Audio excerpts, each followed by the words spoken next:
Salam damai dan sejahtera di dalam nama Tuhan Yesus Kristus.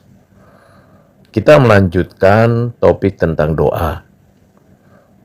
Topik kali ini berkaitan dengan pekerjaan Roh Kudus di dalam doa kita. Bagaimana Roh Kudus membantu kita dalam hal berdoa? Jawabannya, kita tidak tahu bagaimana sebenarnya harus berdoa.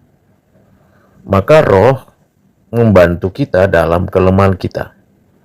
Roh Kudus membuat kita mampu memahami siapa yang harus kita doakan dan apa yang harus kita minta dalam doa. Dengan cara apa kita seharusnya berdoa. Juga Roh Kudus mengerjakan dan menghidupkan dalam hati kita, meski bukan dengan ukuran yang sama pada semua orang dan pada semua waktu, mengenai pemahaman, perasaan, anugerah yang dibutuhkan agar kita dapat melaksanakan tugas kewajiban kita itu dengan sebenar-benarnya. Jawaban ini ada di dalam pengajaran Katekismus Besar Westminster nomor 182.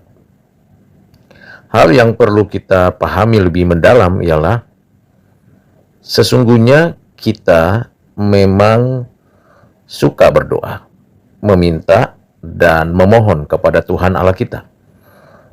Kita sadar kita punya kekurangan, punya kebutuhan, punya kelemahan, punya keterbatasan.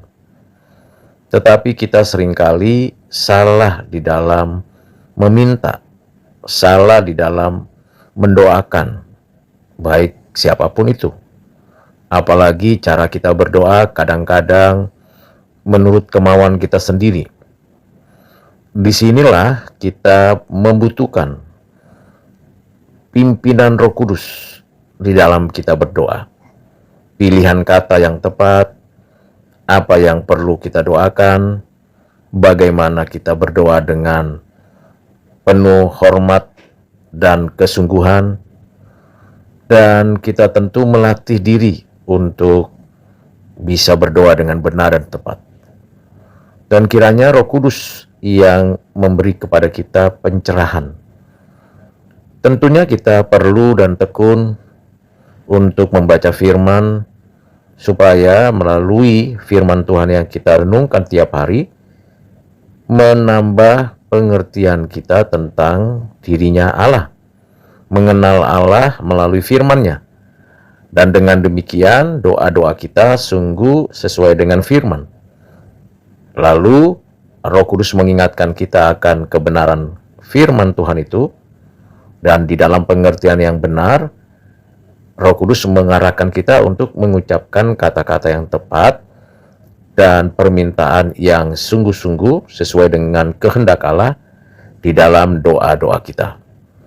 Kiranya kita tetap mengandalkan Roh Kudus di dalam nama Kristus ketika kita berdoa, baik secara pribadi maupun berdoa dalam persekutuan orang percaya. Marilah kita terus mengandalkan Tuhan, mengandalkan karya Roh Kudus di dalam setiap doa-doa kita. Kiranya doa-doa kita diperkenan Tuhan, dan semakin kita banyak berdoa, semakin kita sungguh bergantung sepenuhnya kepada Tuhan Allah. Tuhan memberkati dan menolong kita sekalian. Amin.